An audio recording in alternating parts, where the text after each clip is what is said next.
Friends of Herring River presents a Herring River Restoration Project video, Recovering Coastal Resilience, Wellfleet, Massachusetts, 2024. In 1909, a dike was built across the Herring River, drastically reducing tidal flow. The herring run was decimated, and over time the ecosystem severely degraded. After decades of research and planning, the Herring River Restoration Project brings together state-of-the-art infrastructure improvements and management techniques to restore 1,100 acres of coastal habitat. Project co-owners, Town of Wellfleet and the National Park Service. Video made possible by DER and NOAA. Foam drifts across turbulent water. Cape Cod is this strip of sand that's really ephemeral. Large waves reach up the beach. Katie Castano, PhD, Director, Land Sea Interaction Program, Center for Coastal Studies, stands in front of a salt marsh. It's not going to be here just geologically for a very long time. Wind whips beach grass overlooking a stormy ocean. So we're seeing sea levels rise. The hurricanes that do form are going to be more intense. A huge wave crashes in slow motion. Water rushes over a beach flowing inland. All these low-lying areas are a lot more vulnerable.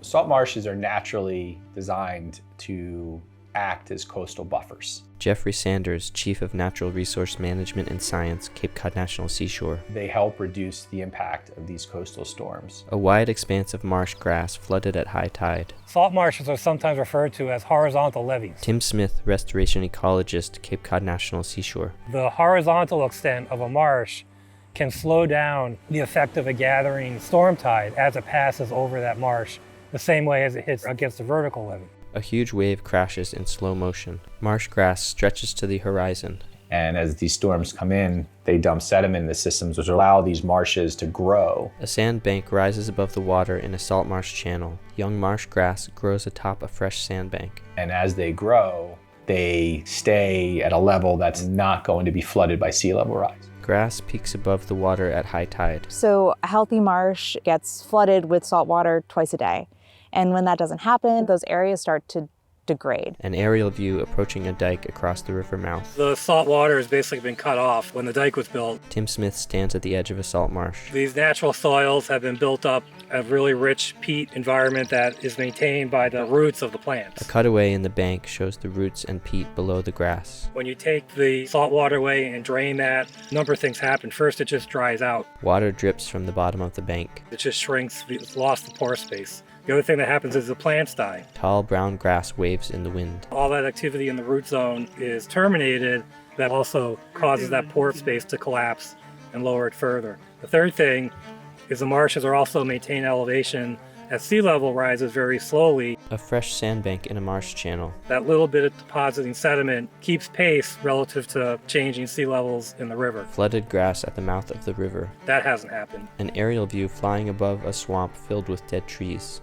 John Portnoy, PhD, National Park Service ecologist, retired, stands at the edge of a freshwater swamp. We did some elevation measurements and we found that the surface that we're standing on has actually sunk about 80 centimeters since 1908, the diking of Herring River. An aerial view shows pooled water and dead trees. And on top of that, we've had about 20 centimeters of sea level rise. Waves roll in from the ocean. So we're about a meter below where we should be given one sea level. The subsidence of this marsh, because of the diking and drainage, makes it really vulnerable to flooding with sea level rise. The floodplain in its current condition, A bog of pooled water and dead shrubs. is not literally in a place to self-restore salt marsh habitat without further intervention. An aerial view shows the waterlogged swamp. Green grass waves in front of the wide river mouth. Reintroducing tidal flow will bring in a certain amount of sediment. Sandbanks in the channel. As the salt marsh vegetation grows, the soil will begin to rebound, the roots will start to prop up, and the surface will begin to regain elevation. Marsh grass grows tall on the bank. But that could take a very long time. The river was rechannelized to make it straighter. In that process, a lot of the soil was dumped on the bank, creating these berms. A high bank covered in brush beside the river. So the idea is to take that sediment from those berms and spread it throughout the system, elevate that system higher. An aerial view tracks along the river showing a cleared berm. So we have a pilot project underway. A scientist reaches into the grass and pulls up a handful of roots and sediment. For using sediment that's been placed on the marsh surface to try to restore that elevation and see how it responds to tidal flow.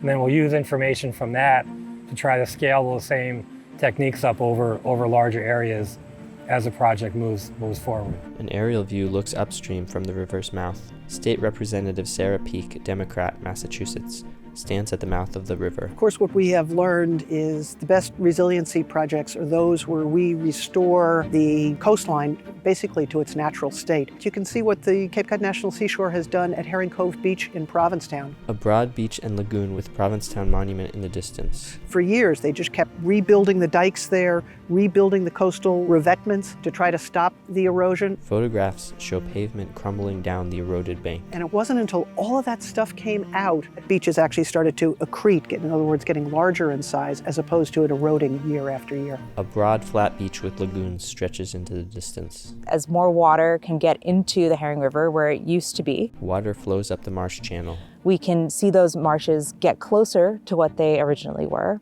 and we can get some of those ecosystem services back. Basically, the floodplain can act as a floodplain for the first time in over 100 years. An aerial view across the marsh at the river's mouth looking out towards Cape Cod Bay. Produced by Solano Film Collective. Presented by Friends of Herring River. Written, directed, and edited by Eben Portnoy. Featuring, in order of appearance, Katie Castano, Ph.D., Jeffrey Sanders, Tim Smith, John Portnoy, Ph.D., Representative Sarah Peake. Camera and sound, Eben Portnoy, Shirley Kim Ryu. Archival photos courtesy of Cape Cod National Seashore. Aerial footage courtesy of Dennis Fitzgerald, Michael Sestaro. Additional footage courtesy of Wes Stinson. Video made possible by DER and NOAA. Copyright 2023, Friends of Herring River.